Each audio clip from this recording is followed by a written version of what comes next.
Hey kids! Welcome to another edition of Cooking with Dad. Today I'm going to show you how to make pumpkin bread. This is, it's fairly similar to banana bread, but it's different. So, and then I've made this one kind of my own, where I add extra cloves, extra nuts, and extra cinnamon. And so you can dial in and get the things that you like and add those. Don't be afraid to mess around with a recipe a little bit to make it your own. So. And don't be intimidated by that. But certain things, you want to stick with, like baking powder, baking soda. You want to make sure you get the close to the right amount of those, because you don't want too much of those. Baking soda, if you get too much of it, it can taste kind of bitter and has an aftertaste. I don't like that. So you want to stick to those. But the other things like nuts and stuff, you can add a little extra to fit your taste. So anyway, before we get started, I do have a dad joke for you. So did you hear about the guy that moved into a pumpkin? Yeah, he had to move out because it was just too seedy. So anyway, let's get started. Okay, so here's what we're gonna do. We need all these ingredients. It's quite a bit, but it'll go fairly quick for you, so don't stress on that. So we need 2 cups of flour, and I'll include this in the description of the video too, right? So 2 cups of flour. We need 1 cup packed brown sugar. If you've worked with brown sugar, it can be kind of loose, so you need to pack it to make sure you're getting the right amount. Okay, so that's packed. And we got 1 tablespoon baking powder. Okay, 2 teaspoons of cinnamon. I like to add a little extra cinnamon. I think the original recipe asked for 1 teaspoon. I'm adding 2. Okay, 1/4 teaspoon of salt. Then we need a 1/4 teaspoon baking soda.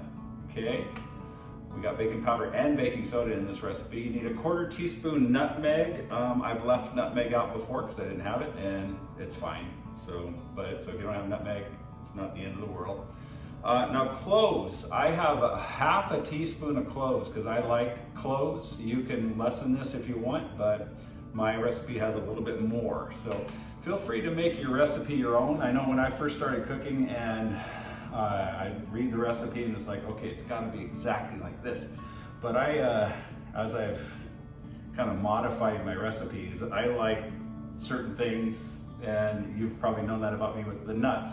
This recipe calls for a 1/2 cup of nuts, but I'm going to put in a whole cup because I like the extra nuts. And then some recipes tell you to chop it finely. I kind of like chunks of nuts in mine, so we won't be chopping. We'll chop them just really lightly. Actually, I don't have my nuts out here, but you're gonna need some nuts. And I use walnuts for this recipe. And then to make things even more difficult on myself, you could use canned pumpkin, and it's easy. It's readily available. I like the texture of real pumpkin because and if you watch my pumpkin pie video, have you watched that yet? A pumpkin pie video, I show you that I like to use real pumpkin because the pumpkin that comes in those cans is, I think it's too mixed, and so there's not any texture left, which, when you're mass producing something, I guess you kind of expect that, but it's just a little too pureed for me, if that's the right word. I believe it is. But so anyway, so I'm gonna make it harder on myself, and I'm gonna have to actually cook this, and I'll show you how to do that. It's just like how I cooked what was that? What's the name of that? Spaghetti squash. When I did spaghetti squash, it's basically the same thing. We're gonna cut this in half, we're gonna gut it, and we're gonna put it in a pan like this with some water and throw it in the oven. So I'm gonna make this a little more difficult on myself because I'm gonna do that, but you don't have to. You can just use canned pumpkin and make it easier on yourself. Let me finish the recipe here. So the pumpkin, talked about all that. 1/2 cup of milk, we got that. 2 eggs, okay? And then a 1/3 cup of shortening, margarine or butter, and I just happen to have some butter flavored shortening, so I'm going to try that this time just to see how that goes. I think any one of those is fine. And then we need that cup of walnuts, like I said, and this recipe actually calls for raisins. Not a big raisin guy, so if you're a raisin person, feel free to add raisins, right? Okay, so all right, so let me get the pumpkin going. Okay, so I just cut it in half like that, and then I'm going to scoop all that out, put a little bit of water in this pan, and then I'm going to throw it in a 350 oven for about 30 minutes, okay?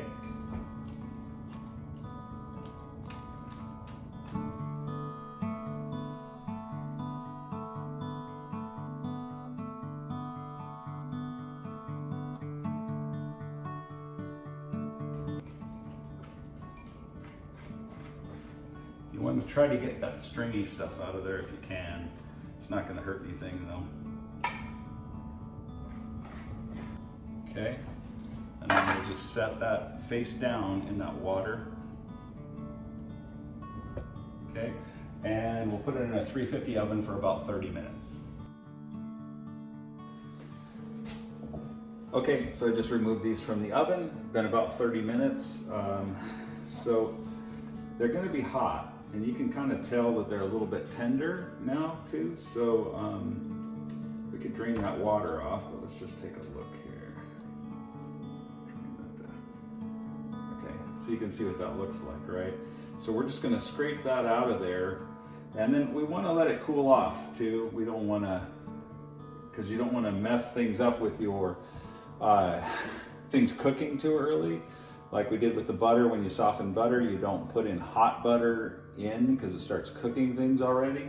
So we'll scrape this out of here. We could let it cool for a little bit because we want it cool when we add it, like I just said.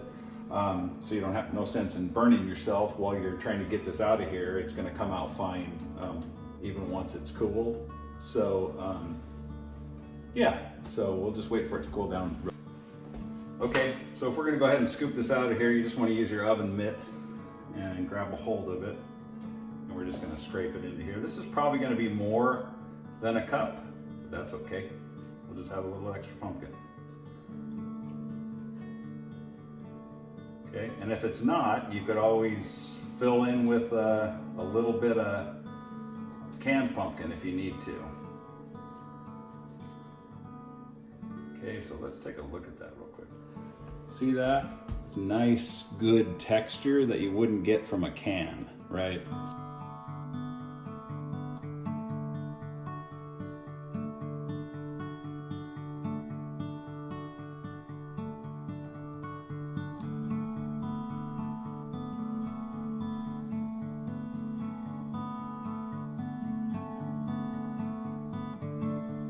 That's about good.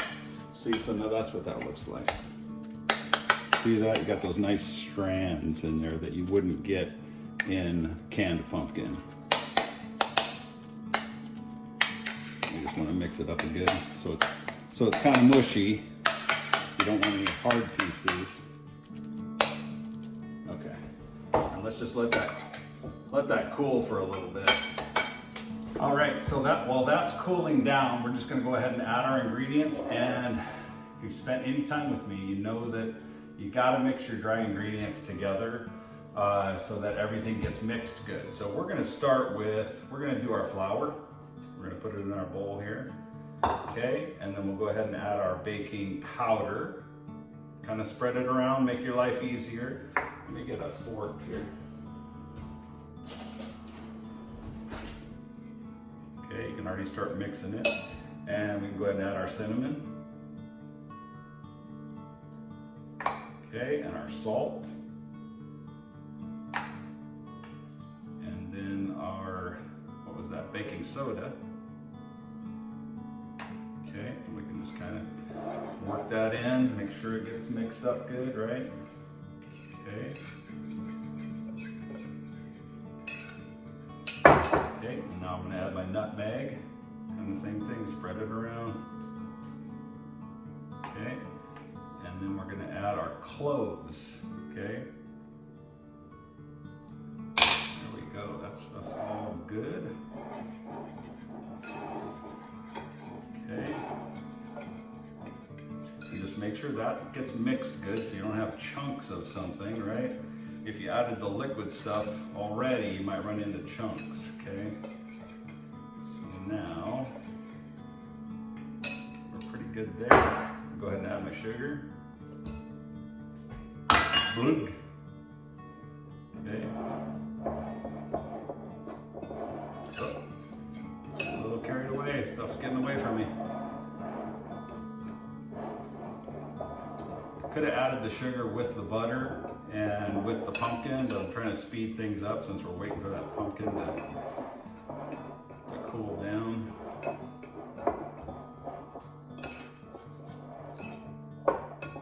Okay.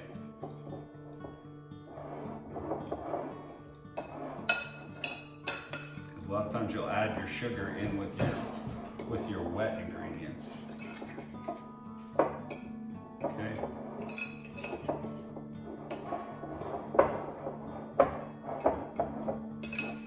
You can really smell the cloves because I added extra cloves like I mentioned. Right. Okay, so it's cooled down enough. We're good. I actually ended up putting in a little bit of an ice bath. I just put a pan with some ice in it and some water underneath it and just set it there for 5 minutes just to speed things up. I didn't have any room in my fridge, so I had to do something else. So let's go ahead and add our milk to here, and we'll add our butter, or this is actually margarine here. I softened this a little bit in my microwave. Okay, again, you don't want it to be hot though when you're adding things together. Okay.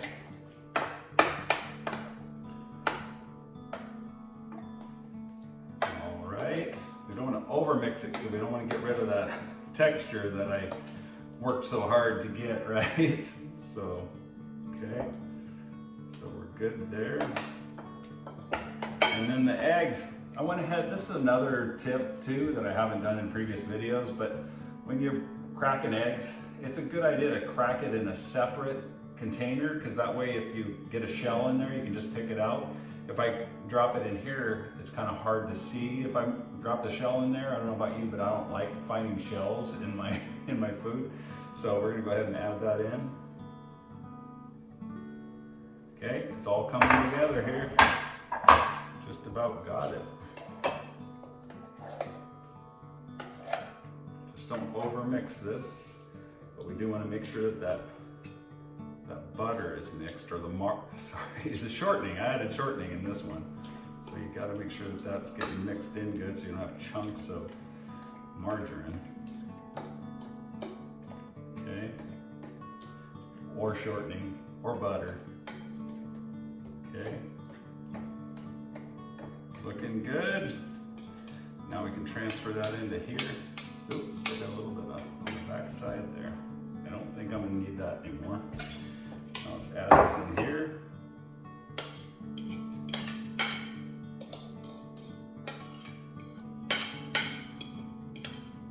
You can really smell those cloves, but I like that. I don't know if you're a cloves person, but I really like that smell. So, okay. Mix that up good. It does say to use a mixer for this. I just do it kind of by hand for you. On some of my videos, I'll include my KitchenAid mixer that I love. But in case you don't have that, I try to show you that you can do it by hand too. Okay, it's all coming together. There are a little bit of chunks of that shortening in there. That's okay, because it'll melt. You just don't want big chunks of it, right?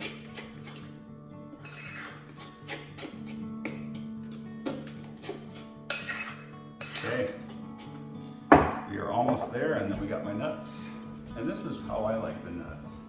So I chop them a little bit. I don't like whole big chunks, but I do like pretty big chunks, right? Okay, there we go. Oh boy, we are just about there. And then while this is baking, you know the rule, we clean up, right? I'll clean up all this mess that I have right here, so that when I'm done, I just pull out my pumpkin bread and then I get to enjoy it, and I don't have to clean up the mess afterwards, right? Okay, there we go. And then we're just gonna have a little bit of mess going on here. We're gonna go ahead and spray this pan. This pan is fairly new. It's a little bit deeper, okay? So the pumpkin bread's gonna be a little shallower than the one I used to have, or I normally have, is a little bit narrower, okay, and taller, and so it makes the bread taller. But this one's going to be a little shorter, which is fine. It's just got a little bit of a different shape. Let me grab a rubber spatula.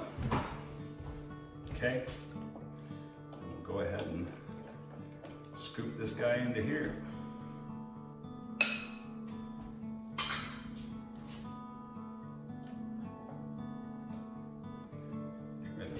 Show where you can see that. Okay.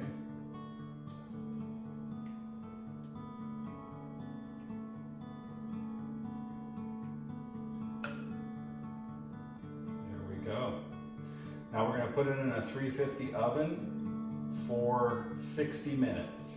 That's how long I'm going to do it. And you just want to keep an eye on it. So, all right, let's go ahead and do that. All right, so let's throw it in there. Put it on the medium middle rack, right? We're gonna put it in there, and we're gonna set the timer for 60 minutes. Okay, so just pulled it out of the oven. It's been sitting here for about 5 minutes, but that's what it looks like. And then you just, so let's see, yeah, it's been sitting a little bit longer than that, I guess. So, and then you just pop it out like that. There you go. Looking good. So, like I said, make it your own. I added extra cloves, extra nuts, extra cinnamon. You don't have to follow the recipe to a T. If you know what you like, then add a little extra if you'd like to. So, I hope this was helpful for you. Just make sure, make sure I got to include this. When you pull it out of the oven, you stick it with a toothpick. You stick a toothpick in, and then just make sure it comes out clean to make sure that it's cooked. And that was for 60 minutes, and that was perfect for my oven. So, all right, I hope this was helpful for you. Thanks for watching, and God bless you.